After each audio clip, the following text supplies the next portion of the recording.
In the afternoon po ay naging isaganap na tropical depression or mahinang bagyo yung ating minomonitor po na low pressure area sa labas ng Philippine Area of Responsibility sa may silangan po ng extreme northern Luzon. As of 3 in the afternoon ay nasa higit 1,920 kilometers ito east-northeast of Batanes. Maganda balita dahil itong mahinang bagyo, hindi naman inaasahang papasok ng ating Philippine Area of Responsibility at wala rin inaasahang direktang epekto sa mga susunod na araw habang patungo po dun sa may North Pacific Ocean sa may south of Japan. Patuloy pa rin ang epekto nitong southwest monsoon or hanging habagat sa malaking bahagi po ng ating bansa. At simula po ngayong hapon hanggang bukas ng madaling araw ay mataas pa rin ang tsansa ng mga pag-ulan sa may Visayas, Mindanao, magi dito sa mga probinsya po ng Palawan, Occidental Mindoro, paakyat ng Cavite, Batangas, Zambales, Bataan at magi dito rin po sa Metro Manila. So kung lalabas po ng bahay, make sure na meron pa rin dalang payong o anumang pananggalang sa ulan. Samantala, base rin sa ating latest satellite animation, patuloy nating minomonitor din yung mga cloud clusters at kumpul ng ulap dito sa may silangan po ng Mindanao sa loob at labas ng Philippine Area of Responsibility. Base po sa pinakahuling tropical cyclone threat potential forecast ng Pag-asa, possible po na sa susunod po na 3 araw ay may mabuo na low pressure area doon sa labas ng ating Philippine Area of Responsibility. At possible po, ito yung mga tinutukoy natin na cloud clusters po sa labas ng PAR kanina. And at the same time po, within the next 3 days, habang yung low pressure area ay binabagtas po itong Pacific Ocean, ay kikilos ito pa west-northwest hanggang sa makalapit po ng Philippine boundary natin. Pagsapit po ng Monday or Tuesday, at habang binabagtas din itong ating karagatan, ay tumataas din ng bahagya yung tsansa niya na maging isang tropical depression or mahinang bagyo. And possibly po sa kasunod na linggo ay nasa loob na ito ng ating PAR. Meron tayong isang senaryo na pagpasok ng PAR ay nandito na sa may silangan po ng Luzon at lalapit pa dito sa may northern Luzon, lilis ng bahagya hanggang sa makaakyat po dito muli sa may Okinawa sa Japan. Isang senaryo pa lamang ito, no? At posible pa rin mabago yung senaryo natin regarding dito sa possible na mabuo na weather disturbance. Dahil ito rin po yung inaasahan natin magpapahila at possibly mag-enhance po ng habagat sa susunod na linggo. Para naman po sa lagay ng ating panahon, para bukas, July 12, araw ng Sabado, mataas pa rin ang tsansa ng ulan sa ilang bahagi po ng Western Luzon, kabilang pa rin ang Palawan, Occidental Mindoro, Cavite, Batangas, Zambales, Bataan at hanggang dito rin po sa Metro Manila. Mostly cloudy skies at may tsansa din po ng mga pag-ulan. Hindi pa rin dito tuloy-tuloy pero meron tayong mga light to moderate with at times heavy rains lalo na po pagsapit ng hapon hanggang gabi. Habang dito naman sa natitirang bahagi ng Luzon, fair weather conditions pa rin ang mararanasan, lalo na sa mga areas dito sa may northern Luzon, kabilang na rin ang Batanes and Babuyan Islands, mag-i-improve na po yung weather at aasahan ng may kainitan ng tanghali at sa dakong hapon hanggang sa gabi, madalas na makulimlim ang panahon at aasahan pa rin po yung mga pulupulong mga pag-ulan or pagkidlat, pagkulog. Temperatura natin sa Metro Manila bukas, 25 to 32 degrees Celsius, habang sa Baguio City naman mula 17 to 23 degrees Celsius.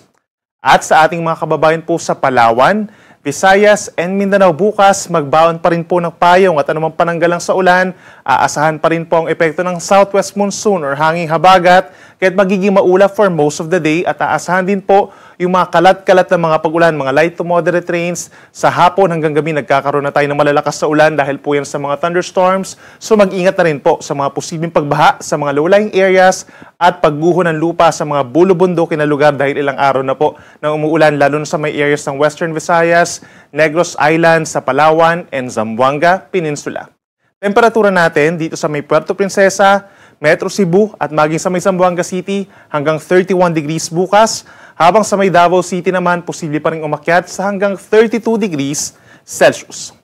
Sa ngayon at maging sa weekend, wala naman tayong asahan na gale warning or pagtaas ng babala sa mga delikadong alon. Aasahan lamang po yung pinakamataas na alon sa may western seaboard po ng Palawan, posible pa rin umabot sa hanggang 3 metro, habang sa natitirang bahagi or baybayin ng Western Luzon, gayon din sa may extreme Northern Luzon, 1.5 to 2.5 meters ang taas ng mga pag-alon, isa delikado pa rin for small sea vessels, habang ang natitirang baybayin ng ating bansa ngayon at bukas, light to moderate or nasa more or less 0.5 meter ang taas ng mga pag-alon. Pero kapag may mga thunderstorms, lalo na sa may Visayas and Mindanao, posible pa rin siyang umakyat hanggang 2 metro.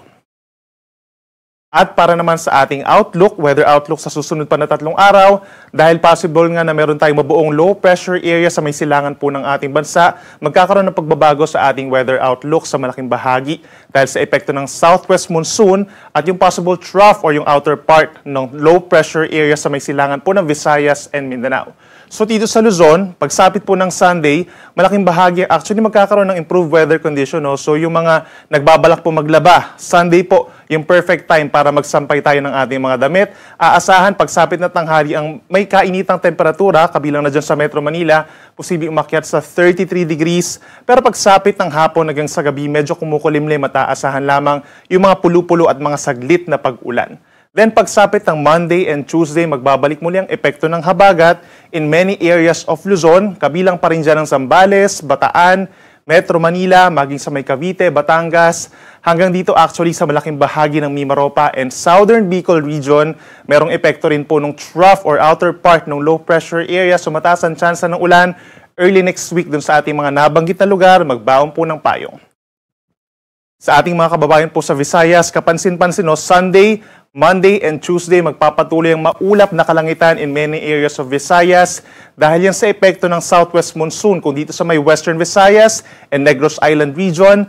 Central Visayas and Eastern Visayas naman po may epekto ng possible trough ng possible na mabuo na low pressure area. No? So meron tayong mga kalat-kalat na ulan, may kalakasan din po pagminsan-minsan, kaya mag-ingat din sa mga banta ng baha at pagguho ng lupa at lagi makapag-coordinate sa inyong mga local disaster risk reduction offices and management offices po kung kinakailangan ng paglikas at nagkaroon ng malalakas sa ulan, mga events po na pagbaha at pagguho ng lupa.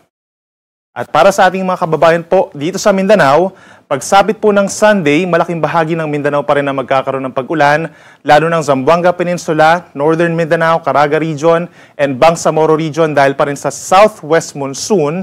And then pagsapit po ng Lunes at Martes, magpapatuloy ang mga pag-ulan dito sa may Zamboanga Peninsula and Bangsamoro Region dahil pa rin sa habagat at ilang bahagi pa rin po ng Caraga and Northern Mindanao magkakaroon din po ng maulap na kalangitan, kalat-kalat na mga ulan at mga thunderstorms, kaya make sure po na meron pa rin tayong daladalang payong. Habang natitirang bahagi ng Mindanao, itong Davao Region, plus portions of Soxargen, malaking bahagi nito, partly cloudy to cloudy skies. And then may mga times pa rin po pagsapit ng hapon ng gabi hanggang gabi na nagkakaroon ng mataas na tsansa ng mga pag-ulan at mga thunderstorms. Ang ating sunset pa rin po ay alas 6:30.